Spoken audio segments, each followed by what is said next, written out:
welcome to another episode of Weird Growth, the podcast where we hear about the strange and often unpredictable journey that founders take. This episode, we have Dr. Kyle Turner, the founder of Pearlii, with two I's at the end, an investor-backed dental tech startup from Melbourne, Australia. You're on a mission to improve oral health globally. Welcome, Kyle, and thanks so much for joining us on Weird Growth. Cheers, Cam. Looking forward to talking to you, mate. Appreciate your time. Please, how do you introduce yourself and how did you come to do what you do?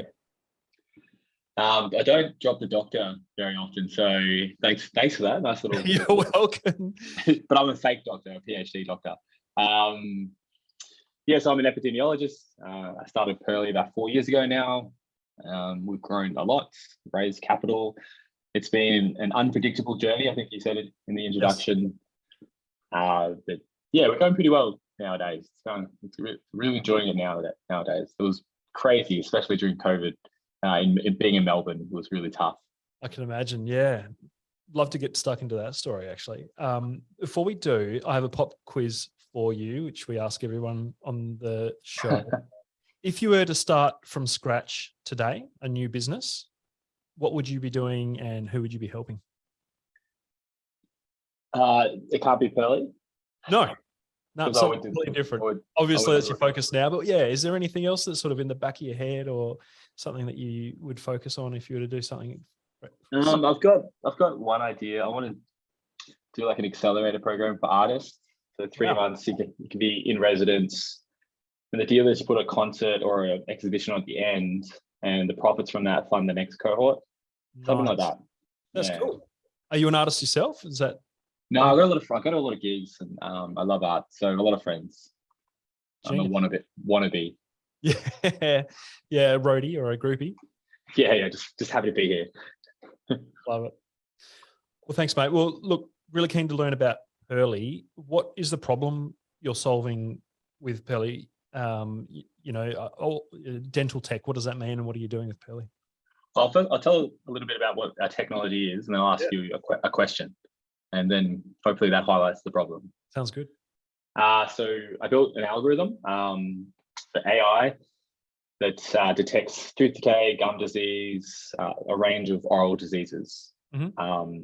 It's constantly trying to improve it, but it's pretty good now. It's a registered Class 1 medical device with the TGA. Basically, you download the Pearlii app and you get a free dental checkup, and you get free health education related to your results. Wow. Which is really cool. There's other parts of the business now because startups, pretty crazy. You pivot a lot, especially trying to survive during COVID. But the problem we're trying to solve for free dental is, maybe it's obvious, but let's say, Cam, you've got a toothache.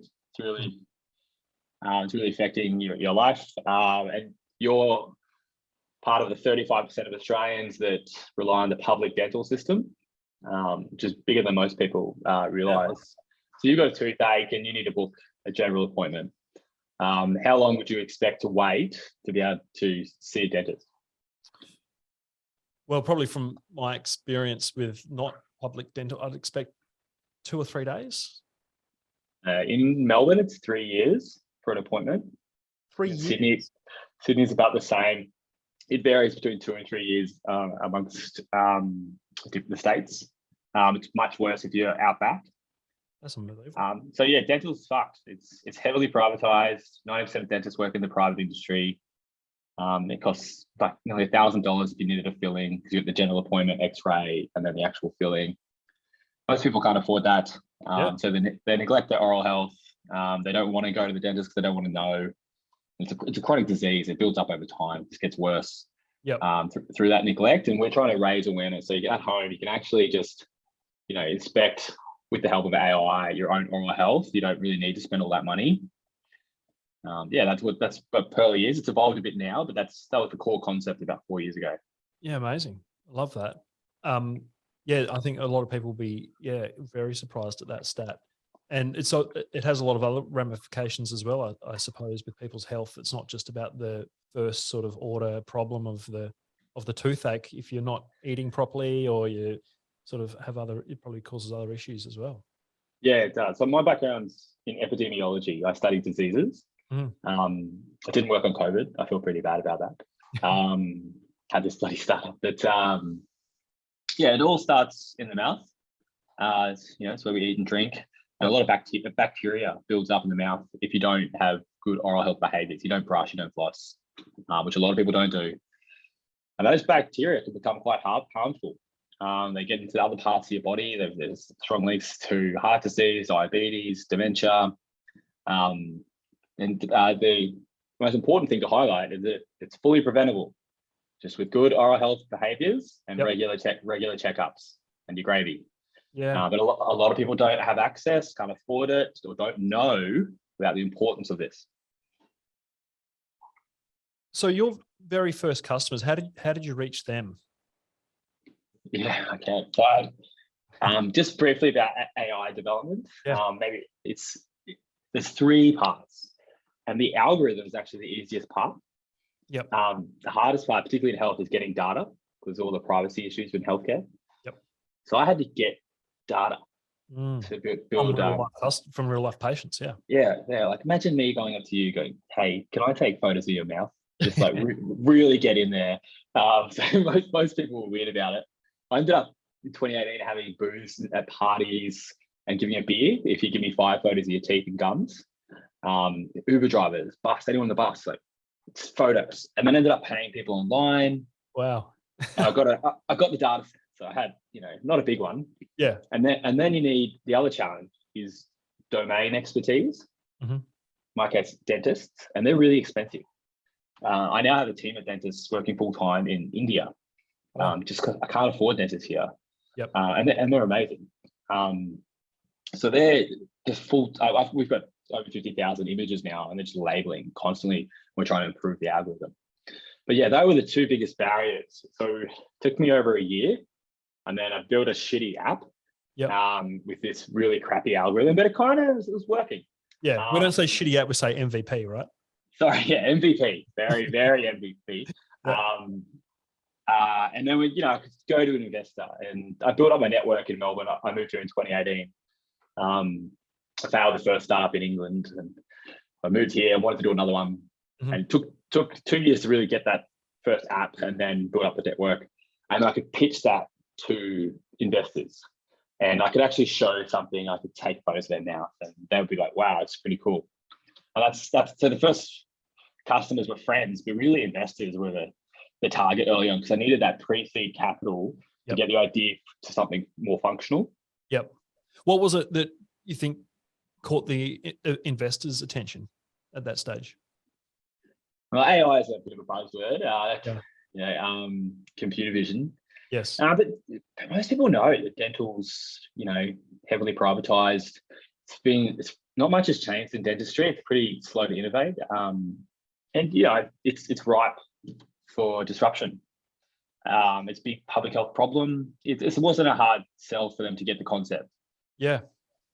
I've had a look at your website. It looks beautiful, by the way, and some of the sort of animation, the explanation around that is just essentially people taking photos inside their mouth, poses and things. And I can imagine that is such a far nicer experience than actually going through the anxiety of having someone probe around in your mouth and and the uncertainty of a dentist experience. Yeah, look, I don't want to stop people going to the dentist. I want more people going to the dentist. But if you're going to the dentist every 6 months, you've got great teeth, mate, and so you're probably looking after your teeth really well. But you're not my target customer. It's the 65% of Australians that haven't been to the dentist in the last 2 years. People who don't go. That's the people I want to reach. Yep. And that's the great thing about technology. It's available 24/7. It's low cost. You can get to rural and remote communities.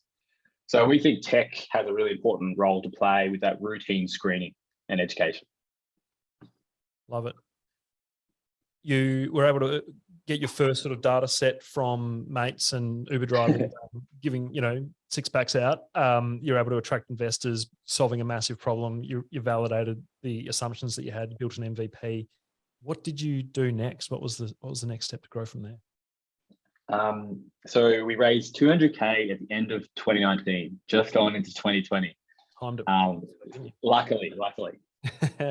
And that gave us a few months to build. I didn't pay myself. I had 2 staff then, and I was still working full time in academia. And my team built a better app, an actual MVP. It was, I think it was only available on iOS, and it was pretty clunky, but we had a bigger data set. I could pay more people. I could pay dentists in Australia. I didn't have that team in dentists in India to label, because you have to label every photo carefully as a dentist. I have to like outline teeth. I have to decide if it's tooth decay or gum redness. Yeah. So you're like teaching the algorithm. Is this sort of like the big data side of things where you define, what an image is and what that means from a like a driverless car can spot, stuff. You just train it with huge data sets, and by labeling, you teach it what to look for. But it's very time consuming. So with thousands of images, and then if you add a new disease you want to look for, or you realize you've stuffed up the annotation criteria. So it was just trial and error. We got something out in April 2020, COVID's kicking off. And we flipped it up, uploaded on this website called Product Hunt. Oh yeah. You know it? Familiar with producthunt.com, yes. Yeah, so it's really popular in San Francisco, in America. It's not really that popular here. But it's any new app, any new website, you throw it up there. Thousands go up every month. Yeah. So it's essentially a daily list of the latest things that have launched this today, essentially. And then people can vote and upvote on the product that they like the best. And you end up with a daily list of the top 10 products. Well, we got product of the day, then product of the week, then we got product of the month. Whoa. We got 9th voted for 2020. That's massive. Yeah, it was really cool. It was a really exciting time. The team were just ecstatic. We were working weekends. I was not doing very much work in academia, to be honest. Well, like that's the thing about Product Hunt is it does put you on a platform potentially if you get that kind of traction on a global scale. Yeah, and that got the attention of VCs, and we raised $1 million within a few months. And then I could quit my job. But our business model, this is the first pivot. Business model didn't work. We were getting a commission from dentists from referrals. So we had onboarded over 3,000 dentists. Took ages. Yeah. At the end of your checkup, we're like, hey, you've got problems. Book an appointment, and we get a commission from the dentist. That model was out the window because dentists were shut down. Ended up being almost for 2 years, and once they did open, they had this huge backlog of appointments. Yeah, they didn't need referrals. Yeah, so that business model was just completely, after just raising $1 million on it, had to pivot. Wow. Amazing. And we were just trying to survive. So that's when we added our own line of oral care products. Yeah. We got rid of as much plastic as possible. We're growing it all the time. We love it. So we now, we spot you haven't flossed there. We're like, hey, when do you get some floss? So that was the next evolution. There's a way to make money as well. What went into the process behind identifying that other business model compared to the referrals to dentists? What did you need to, or how did you figure that out? Oh, well, we have 2 revenue channels. It's software. We still have built some software for some dental companies. Okay. And that makes us a bit of cash. And we're working on that all the time to expand that. But yeah, the oral care products. I think it was inspired by Who Gives a Crap. Oh yeah, brilliant. Yeah, love Simon and those guys. They're pretty. I think the future is purpose-led businesses. I think customers are expecting it now, and soon they'll be demanding it. So yeah, we donate half our profits from the whole company to providing free dental care to homeless, First Nation communities, refugees. And we love it. It was not the plan early on, and we've moved around a lot, but now we just really, you said earlier that you find your groove. We think we want to be the Who Gives a Crap of dental, combining our tech and our oral care products. Beautiful. And I think it sounds like it allows you to be very intentional with the brand and the messaging as well. It's not just about the diagnosis side of your oral care, but it's also the solution and the playing into that sort of responsible, sustainable, and you can, build a really fun, interesting brand around that as well, I suppose. Yeah, it's something my team's really bought into. We've got a really good culture these days. It was messy during COVID, as you can imagine, trying to build a culture and a team.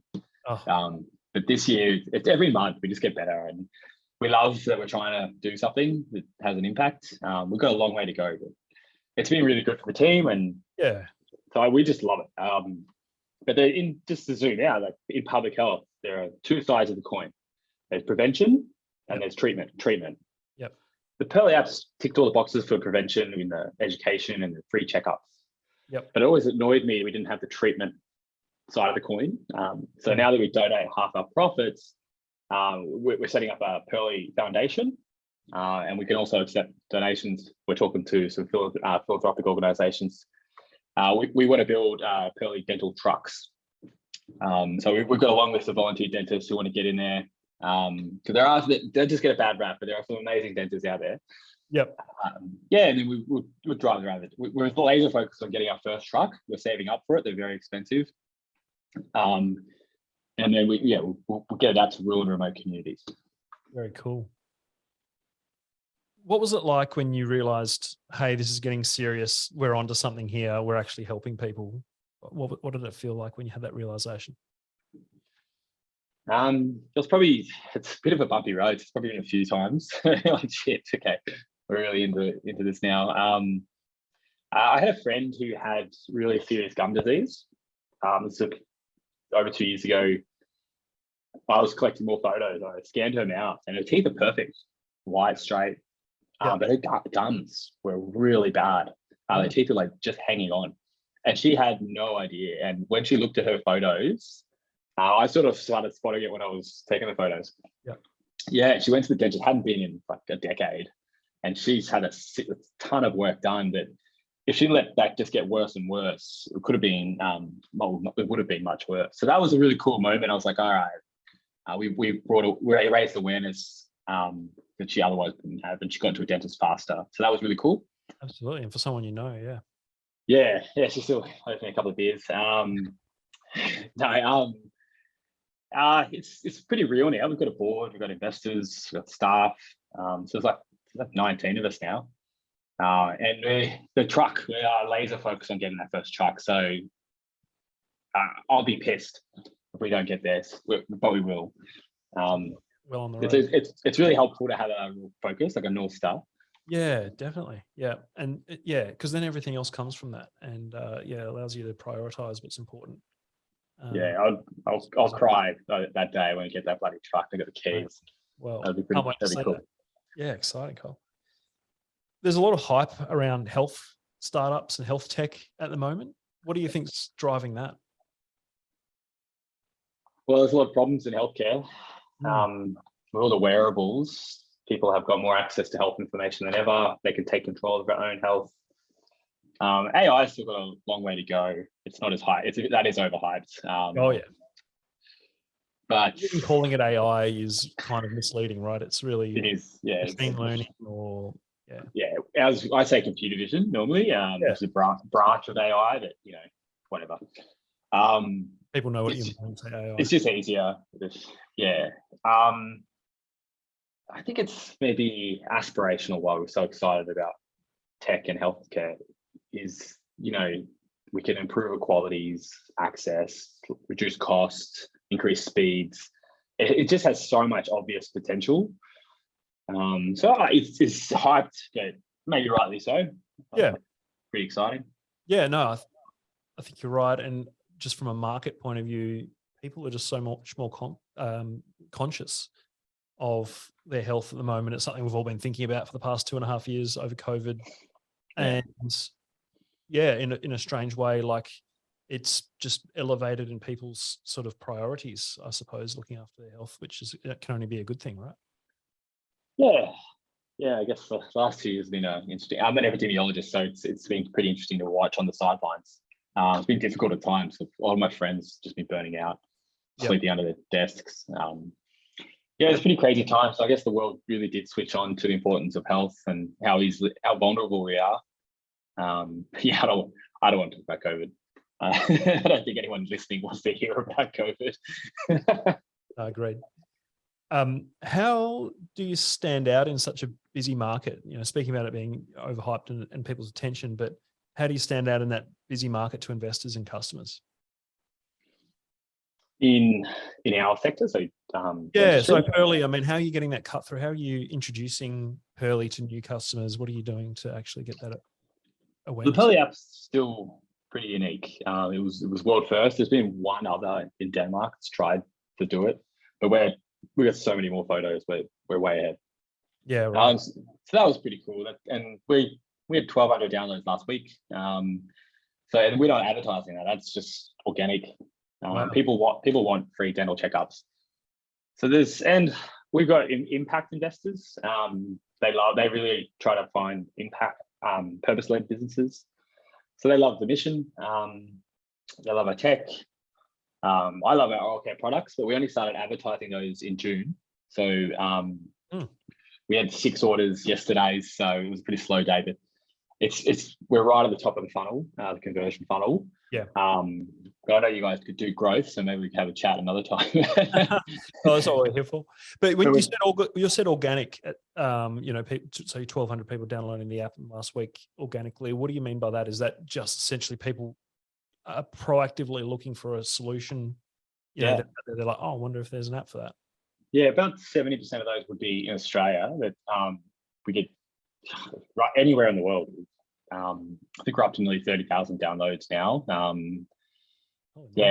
We get crazy stories. People emailing us. We had a lot of dentists actually around the world going, "What is this? This is cool. How can I help?" It's going to take my job. You guys are terrible. Yeah, there's been a few of those, but mostly they're supportive of. They want to help. Like they're frustrated. Particularly in countries that don't have free universal healthcare. I think there's only about 12 countries worldwide that have dental included. It just sort of gets put aside for some reason. Yeah, it's a real bolt-on, and they talk about that all the time in the US, right? Got to get your dental. Yeah. It's like a primo rolled gold thing to have. Yeah. Can we talk a little bit about the product hunt launch again, if that's all right? That's just something that's a lot of our listeners are always interested in. Is what do you think was the key to success on your product hunt launch? What captured people's imagination and attention there? We did, a lot of prep work. It's like for a crowdfunding campaign, you have to do a ton of work beforehand. Mm-hmm. So we like our content. We did an explainer video. We did our research about what time of day. Like we launched at 12:01 a.m. San Francisco time. Yep. Did you pick the day of the week to launch as well? Yeah, I think it was a Sunday because you want to be the start of the week so you get the product of the week. Oh, and we did the start of the month, so we had the longest possible time. So we did our research, and it was all there on their website about how to sort of gamify it a bit. But we had a bunch of friends, like 100 friends and family, ready to give us up likes, and they had multiple email accounts to get us, because then you get that jump at the start of the day. Yes, because you want to be in the top 10 in the morning. Yeah, and that's like a hack for crowdfunding. So there's equity crowdfunding. Yeah. Right. Let's say you want to raise 100 grand. You should have at least half committed already from friends and family or investors, whatever. And not tell the public that. But you want to stay on the front page. So each day you drop 5K from your investors, and hopefully it's matched over the 30-day campaign. Or you drop 2K to keep on that front page. Every time you drop off, drop a bit more money from your pool of money. Nice. And then you should be able to double it or more. Yeah, it sounds like it's out of the playbook of getting on the New York bestsellers list. Yeah, I've heard about those. Yeah, and you go and buy 30,000 of your own books, and then bestseller. Yeah, love it. That's really cool, mate. What else did you learn through that process about growing a business? The importance of storytelling. Raising capital, it's all storytelling. So if your deck doesn't flow like a beautiful story, you're going to really struggle. So it took me 2 years really to get that pre-seed capital, because I had to get better at refining the pitch and the story and working, building a tech. But the first pitch comp I went on, I came like dead last. I think I froze.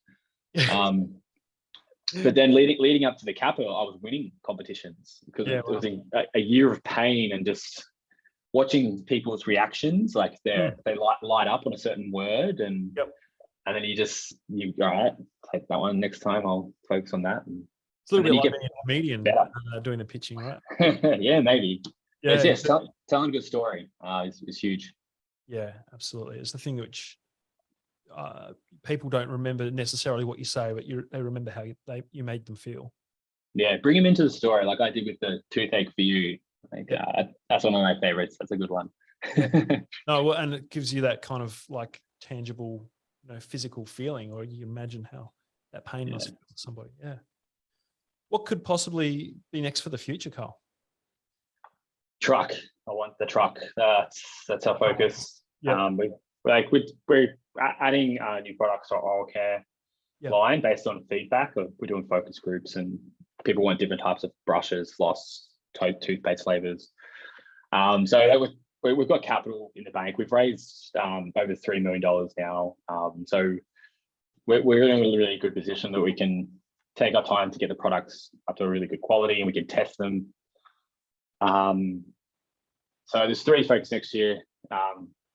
Expand our oral care product range. We're adding a fully recyclable electric toothbrush, which will be a world first. So Bluetooth linked to our app. It's going to be sick. That'll come out about March. We're a 3rd round of prototypes in that. It's like this new type of plastic. It's really cool. Wow. That's really fun. The Pearlii Foundation, so saving up that first truck, trying to get some donations to help us get that first one. And the 3rd one is our tech. So we want to run some clinical trials next year here in Melbourne to really understand the limitations and benefits of what our tech can do. And then that'll open up doors for like government contracts, private health insurers, school checks. But we need to collect that body of clinical evidence first before they can open that door. The incredible thing about what you're doing is you're at the intersection of science, life sciences, and software, and your physical product as well, and you're doing it all on a social platform. Like, that's actually quite impressive. It's crazy. It didn't start out like that. It's just moved and shifted, and you just got to keep at it, keep pivoting and listening to people. And I don't know, I like what we've got now. We're not pivoting again. Like, fuck that. You're onto it now. You got too much of a head of steam built up. Yeah. You mentioned before you had a startup previously. What was that? It wasn't very good. It was. I did my PhD over in the UK at Oxford University, and I was really frustrated with the pace of academia. It's a lot of red tape, dead weight in universities. So I've heard about startups. You can move really fast, have big impact. You can be socially focused. So my PhD was in obesity prevention, trying to make schools healthier. And the London Deliveroo had just launched in 2016. Yes. Yep. And there was no Uber Eats, wasn't on the cards. And I thought, I was really pissed that McDonald's now could get more easily to your doorstep. And so I thought, a healthy competitor. Nice. Turns out people just want pizza fast. But we could raise 100K, up to 30K of my own money. Had a team of delivery guys who all ended up moving in because we were so broke, and we were sleeping on top of each other. Had eight restaurants, and we had a weekend at a church. We had this refugee kitchen. We were selling refugee traditional meals, and it was cool. It was going really well, but I outsourced the tech development to an agency, which was very expensive. It once crashed on a Friday night, and didn't get to it till Monday. That was dumb. Do not outsource your tech development, especially in the early days. Especially for a tech company. Yes. I didn't track my runway. It was just crazy. I was completely burnt out, and I moved to Melbourne in 2018. Did it make you a better founder? Yeah, it was resilience. It was good. Yeah, you learn so much about just, how to raise capital, how to build tech, how to build a team. Yep. Focus on the customer. There's so many valuable lessons. An MBA costs $50,000. Right. I lost 30. I bet I learned a lot more than a bloody MBA. Absolutely. But obviously you've done an amazing job with what you've achieved so far, and you may not have had the same result if you didn't go through all that. Yeah, that's all the first time cliche. around. Yeah. Yeah. It is true. Annoyingly, it is true. Right. What is one big piece of advice you have for founders who are looking to grow and get started? Try to have, you have to have a strong why. Mm. And if you could try and do some good with that why, make it like a personal problem. Yeah. I think on those really tough times, in those tough times, you'll keep going. People will want to help. So try and build a purpose-led business, I think. Yep. Love it.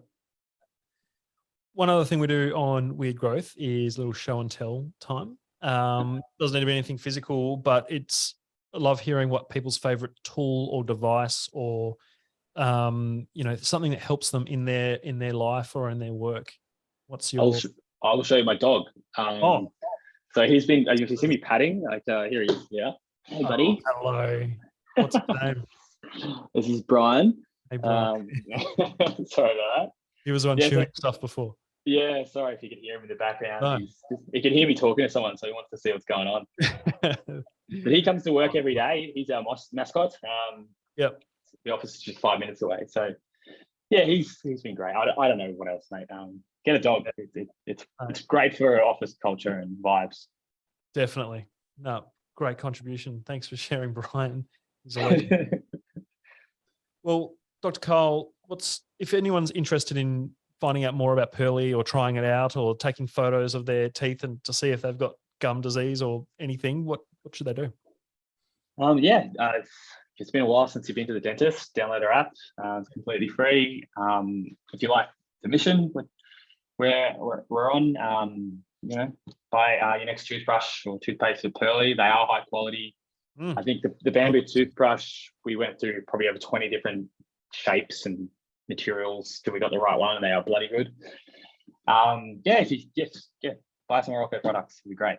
Yeah, I'll be trying it out. It looks amazing. Thanks, mate. And thank you so much for joining us and sharing your story. It was absolutely fascinating. You're doing incredible work. So, thank you for doing what you are for the wider, health outcomes for everybody. Thanks, Cam. Thanks for creating a platform that we can get the word out. So appreciate it. No, I love it. We love chatting with people just like you. And thank you all for listening to Weird Growth. If you're listening to this on audio, there'll be a video version of this. This is on YouTube, or Spotify now does video on their podcast platform. So please do check it out. Subscribe. We're on Apple Podcasts, on YouTube. Please leave a review and share it with your friends, because we love sharing these stories about founders and interesting startups around the world. So thanks, Kyle, and thank you all for being on Weird Growth.